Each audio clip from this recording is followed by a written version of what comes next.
పూరా local. Welcome to పూరా local. సార్వత్రిక ఎన్నికల వేళ ప్రపంచ దేశాల దృష్టి భారత్ పైనే ఉంది. అతిపెద్ద ప్రజాస్వామ్య దేశంలో జరుగుతున్న ఓట్ల పండగపై ఆయా దేశాల్లోనూ చర్చ నడుస్తోంది.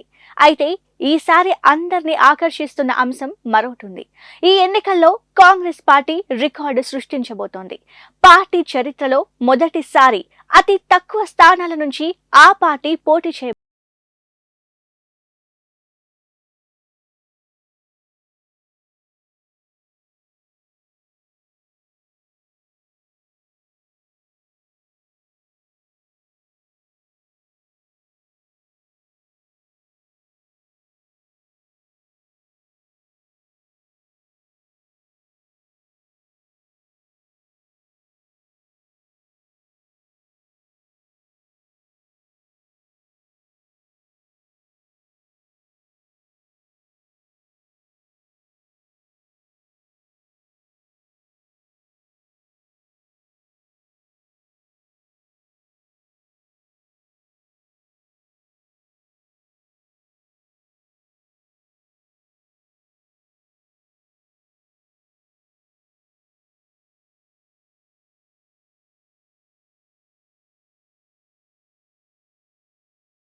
పతాకాన్ని ఎగురవేయాలని ఉవ్విళ్లూరుతోంది.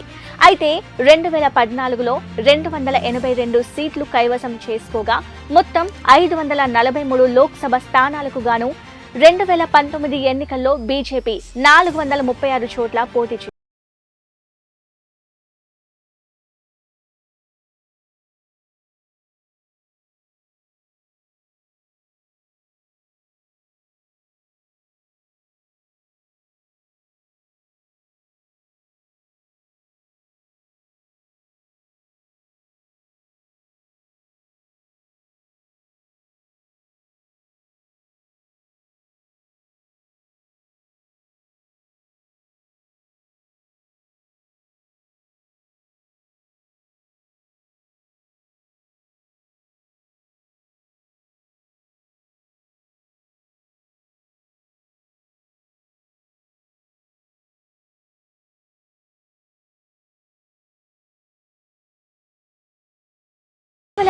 లో 464 స్థానాల్లో యూపీఐ పోటీ చేయగా 60 స్థానాల్లో మాత్రమే గెలుపొందింది.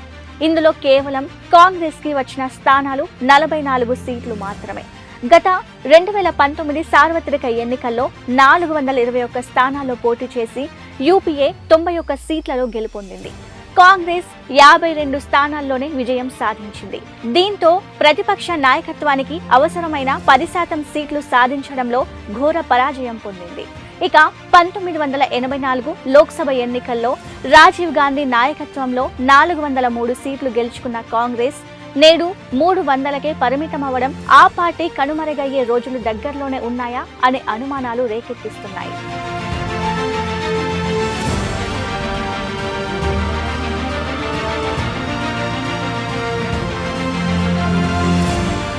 కాంగ్రెస్ పార్టీ ఇంత దారుణ స్థాయికి పడిపోవడం వెనుక అనేక కారణాలున్నాయి. కుటుంబ పాలన, అవినీతి ప్రధానంగా చెప్పవచ్చు. A to Z అన్ని ఆల్ఫాబెటికల్లో కాంగ్రెస్ కుంభకోణాలు ఉన్నాయని ప్రతిపక్షాలు ఆరోపించడం, వాటిని ప్రజల్లోకి తీసుకెళ్లడంతో కాంగ్రెస్ కి నేడు ఈ దుస్థితి వచ్చిందని పరిశీలకులు చెబుతున్నారు.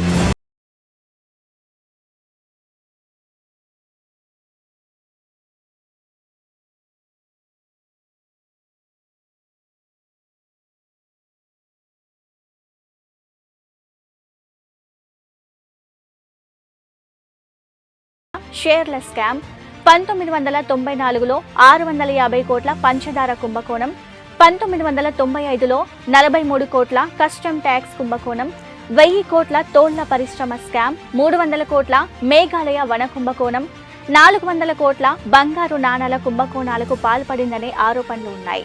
ఇక 1996లో 1300 కోట్ల ఎరువులు, 133 కోట్ల యూరియా కుంభకోణాలు దేశాన్ని కుదిపేశాయి.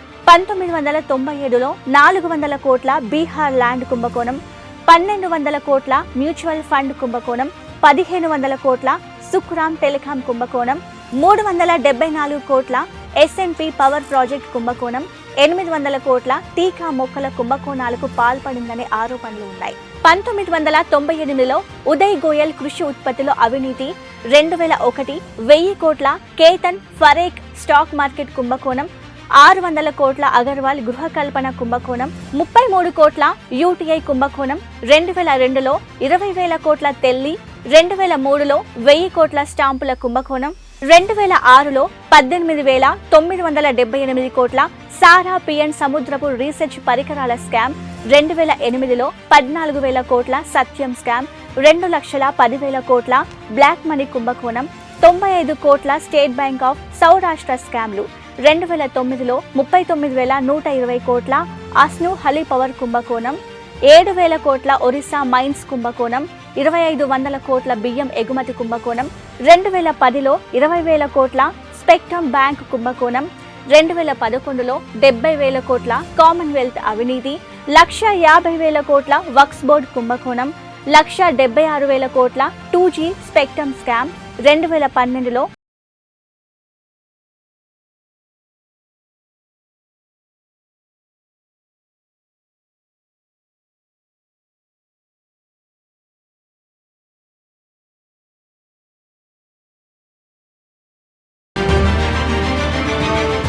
ఇవే కాక పాకిస్తాన్ కాశ్మీర్ ఆక్రమించుకున్నప్పుడు ప్రభుత్వం అసమర్థంగా వ్యవహరించిందని, ముంబైలో ఉగ్రదాడులు జరిగినప్పుడు నిమ్మకు నీరెత్తినట్లు వ్యవహరించిందని, చైనా మన దేశ భూభాగాన్ని లాక్కున్నప్పుడు కూడా ఉదాసీనత ప్రదర్శించిందని ఆరోపణలు ఉన్నాయి.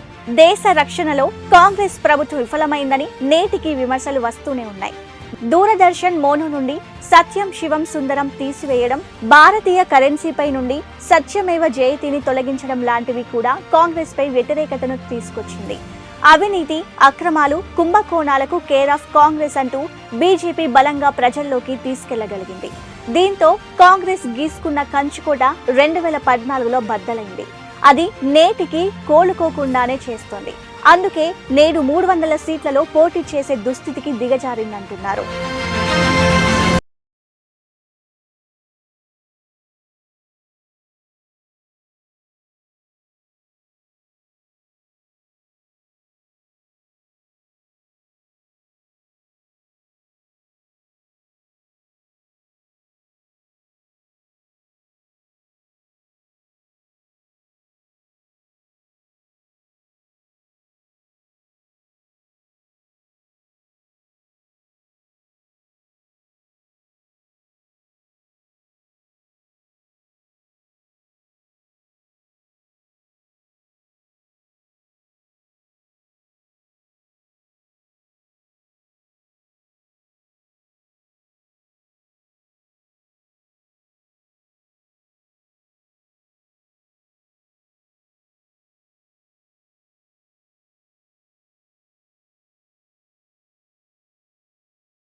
ఆ తర్వాత ఉత్తరప్రదేశ్ ముఖ్యమంత్రి యోగి ఆదిత్యనాథ్ 3వ స్థానంలో ఉన్నారు.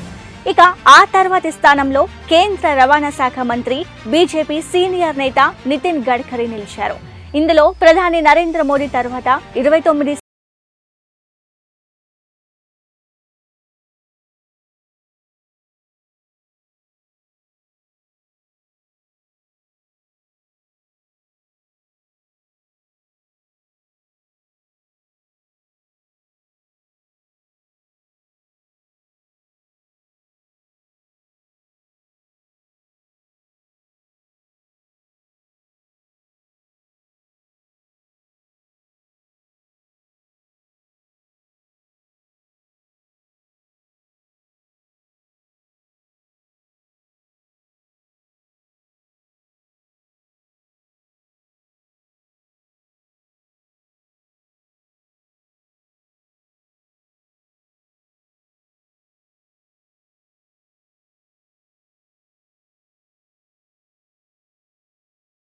కాంగ్రెస్ లో వృద్ధ నాయకులు యువ నేతలను ముందుకు రానివ్వకపోవడం కూడా ఆ పార్టీని ఆధపాతాలకి తొక్కేస్తోంది. ఇవన్నీ అటు బీజేపీకి కలిసి వస్తున్నాయి. కాంగ్రెస్ ఇదే వైఖరి పాటిస్తూ పోతే వచ్చే 15 ఏళ్ల వరకు కమలం పార్టీకి ఫిగర్ ఉండదు అని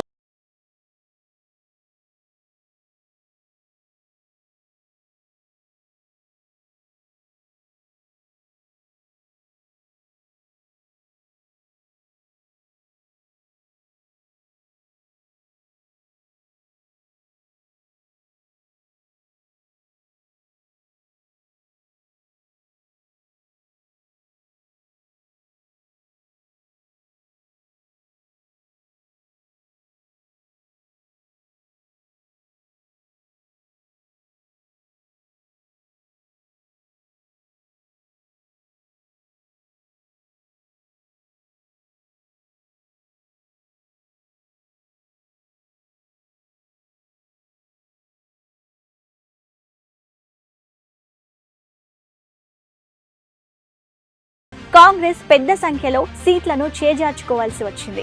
మిత్రపక్షాలకు కేటాయించాల్సి వచ్చింది. దీంతో చరిత్రలో కనీవినీ ఎరగని రీతిలో అతి తక్కువ స్థానాల్లో కాంగ్రెస్ పార్టీ పోటీ చేయబోతోంది. ఇక ఇప్పటి వరకు కాంగ్రెస్ పార్టీ 281 స్థానాలకు మాత్రమే అభ్యర్థులను ప్రకటించింది. మరికొన్ని చోట్ల అభ్యర్థులను ప్రకటించాల్సి ఉంది. ఆంధ్రప్రదేశ్లో, పశ్చిమ బెంగాల్, రాజస్థాన్ రాష్ట్రాలలో వామపక్షాలతో జట్టు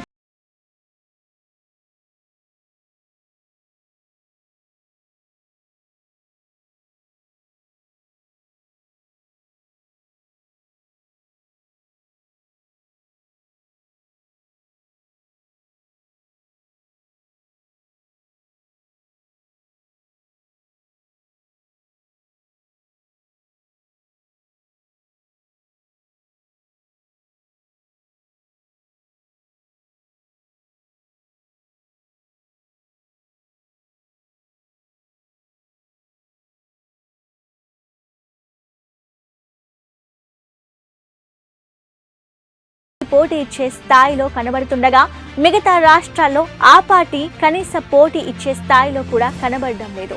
ఉత్తరప్రదేశ్, బీహార్, రాజస్థాన్, మధ్యప్రదేశ్, గుజరాత్, ఛత్తీస్గఢ్, జార్ఖండ్లలో కాంగ్రెస్ సహా కూటమి పార్టీలు అంత గొప్ప స్థితిలో లేవని విశ్లేషకులు చెబుతున్నారు. ఇక ఈశాన్య రాష్ట్రాల్లో కాంగ్రెస్ మెజార్టీ స్థానాల్లో బలహీనంగా ఉండగా ఒడిశా, పశ్చిమ బెంగాల్లో అయితే అసలు పోటీలో లేదనే చెప్పాలి. అక్కడి ప్రాంతీయ పార్టీలతోనే బీజేపీ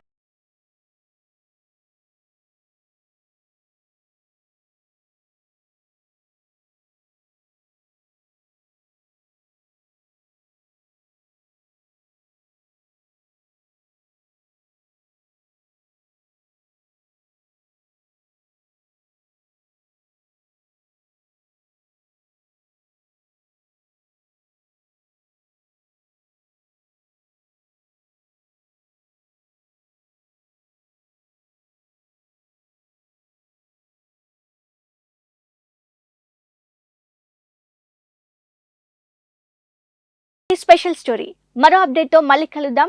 అంతవరకు కీప్ వాచింగ్ పురా లోకల్.